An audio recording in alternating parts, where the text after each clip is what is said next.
Welcome back to my another second part new blog.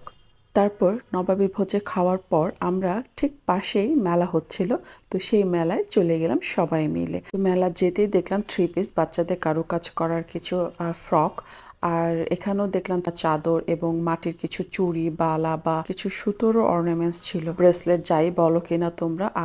আর আমার মাঝখান থেকে এই গলার মালার সেটটা খুব পছন্দ হয়েছে, 1 পিসই ছিল, তো সাথে সাথে আমি দামটা করে গলায় পরে নিলাম।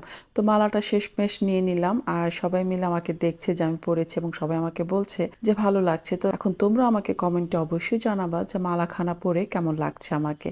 এরপর মালাটা নিয়ে নিলাম, তারপর সবাই মেলাতে একটু ঘোরাঘুরি করলাম। পাশে আরেকটা মেলা আছে, এখানেও সুন্দর সুন্দর জিনিস দেখতে পেলাম। তারপর বন্ধুদেরকে নিয়ে আবার ফটোশুট হয়ে গেল। তার পরপরই এই স্টলে আসলাম। তো এই স্টলের জিনিসগুলো আমার একটু বেশি ভালো লেগেছে। তোমরা দেখো জিনিসগুলো কিন্তু প্রতিটা জিনিস খুবই কালারফুল ছিল এবং